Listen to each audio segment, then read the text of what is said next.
Okay, so I did a video this morning and I was half awake and I posted it and then I deleted it. But I want to maybe do a better version of it. I posted this morning an excerpt from book 3, and it talks about not a nice subject, but it talks about the consciousness you need to develop before you pass on. In other words, you drop the body.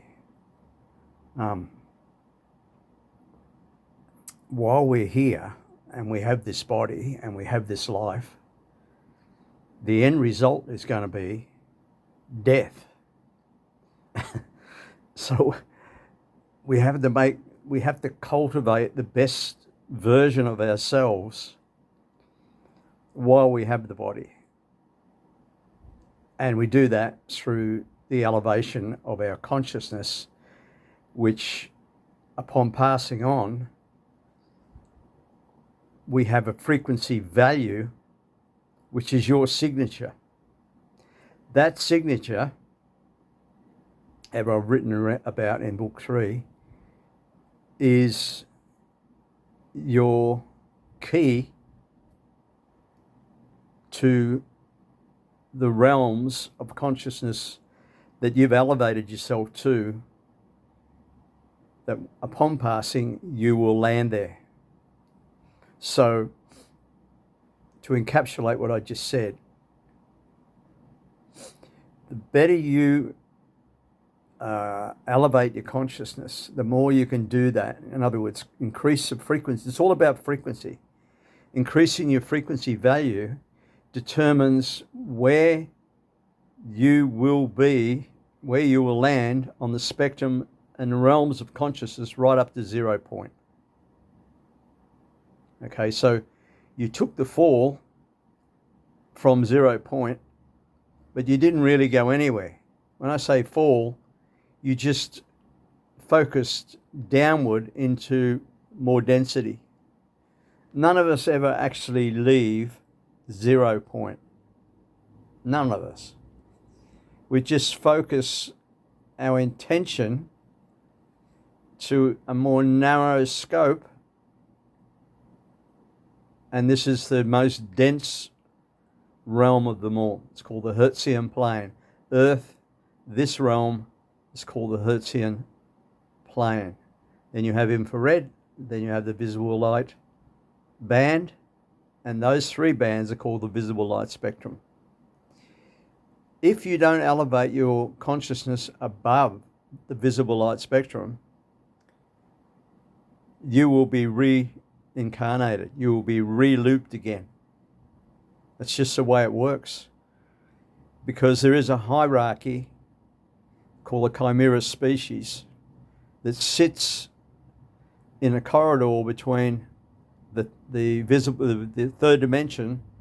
There's a corridor, and the 4th dimension. It sits there and it feeds off the energy of the people on this planet, human beings.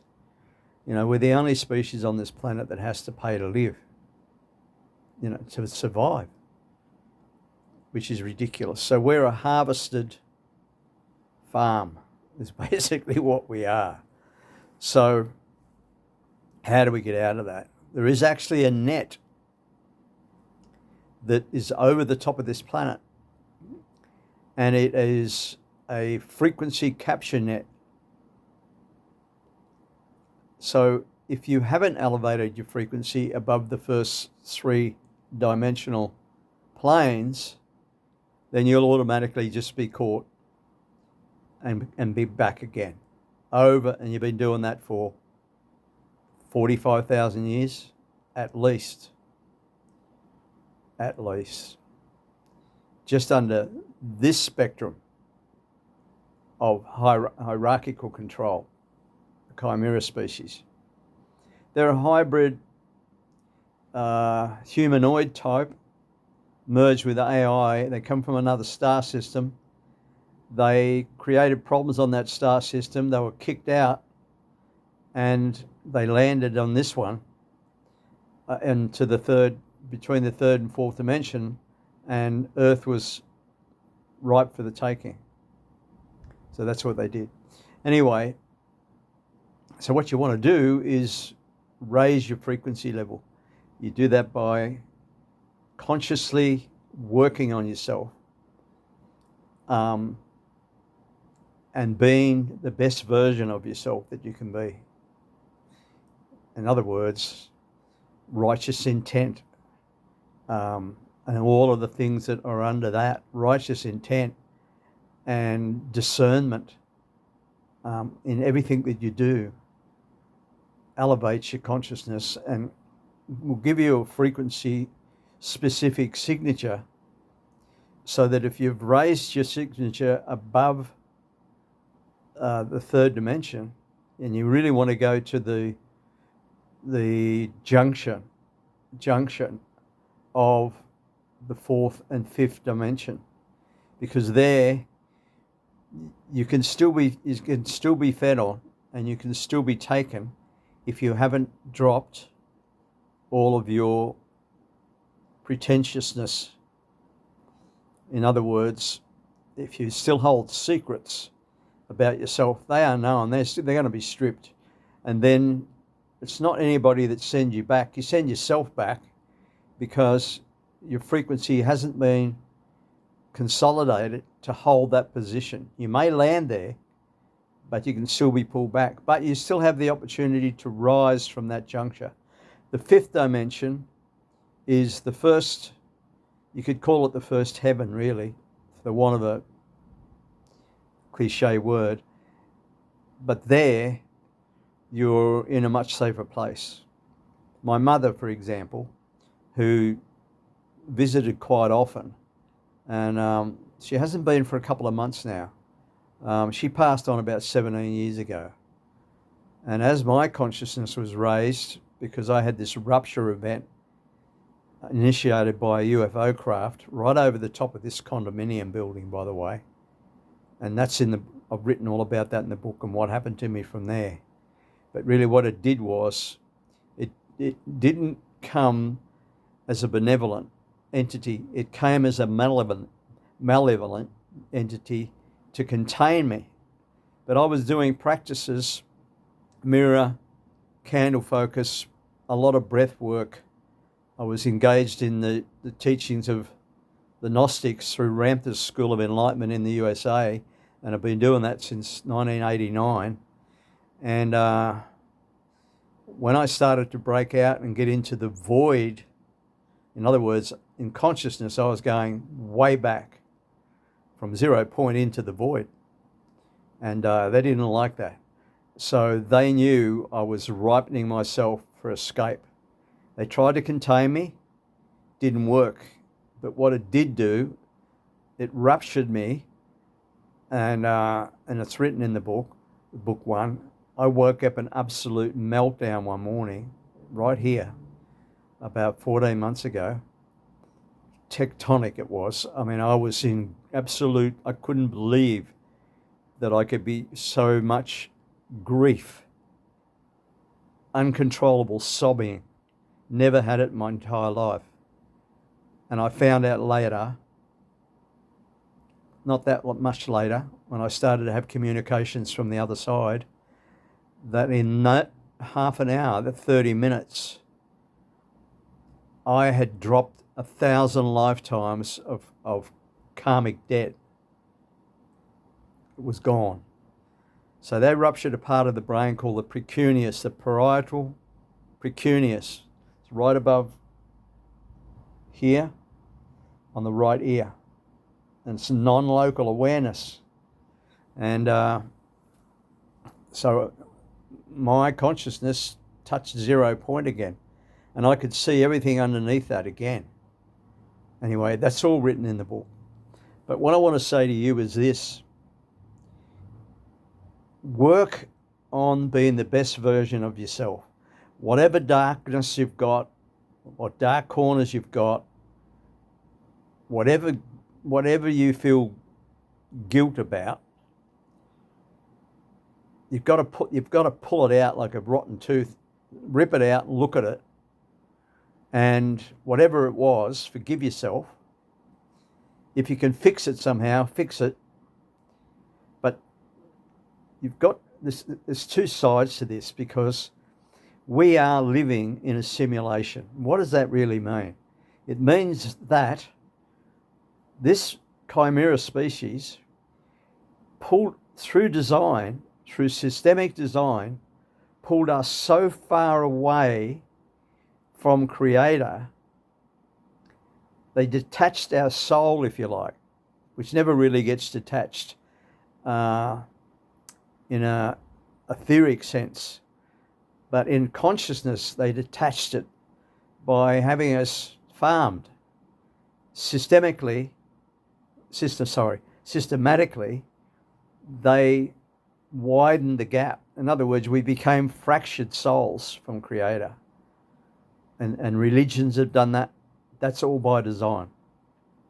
I don't care if it's Christianity, Hinduism, Muslims, you name it. They are all designed to take the God out of man and woman. So, to raise your frequency, get into those dark corners, get back to thyself. You know when you're not doing something right. We all do. You know, we have an internal guidance system, and it's called conscience. Be aware, become aware, and follow your conscience. And when that feelings stop, you know, being that whispering voice in your head, which is not you, by the way, it's an implant. You don't actually have any original thoughts.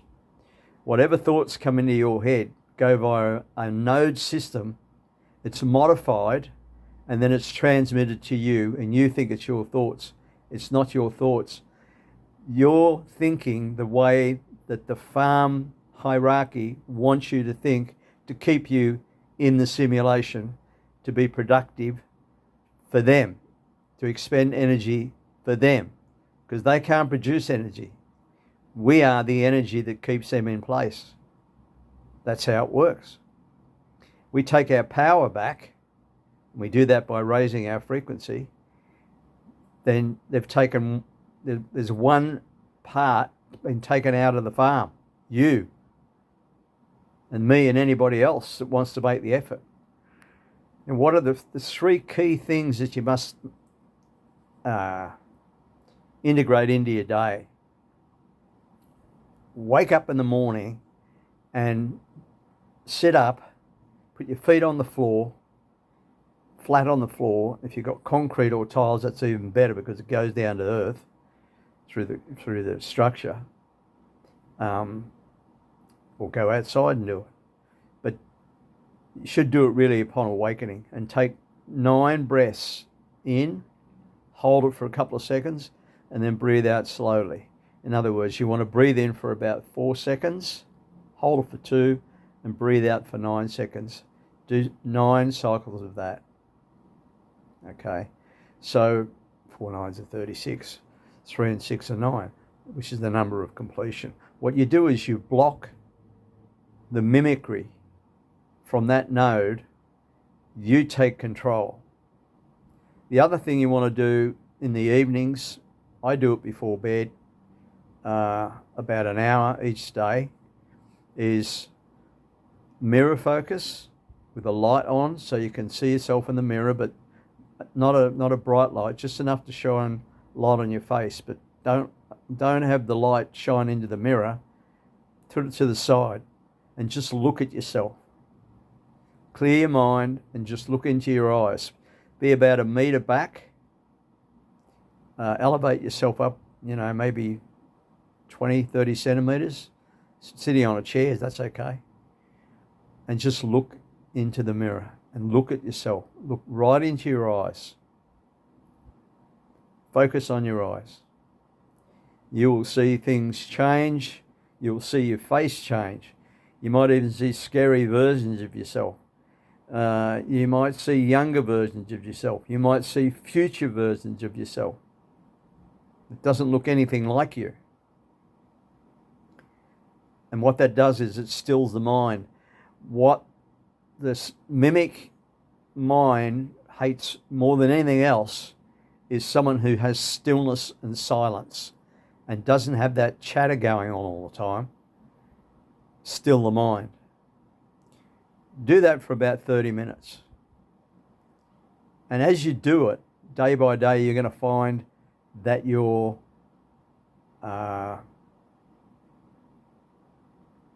practice of that, the mirror starts to go black. You're sitting in front of the mirror, but the mirror's gone black. And out of that blackness comes something else. And I won't say anything more on that. Then do candle focus for the same amount of time. Focus on the black of the flame, not the tip of the flame. Candle focus is very ancient, and it's a way to be able to still the mind as well. They're the three tenets to get yourself a higher frequency value so you can get out of this reincarnation loop and start to go home to 0 point. Hope that's been helpful.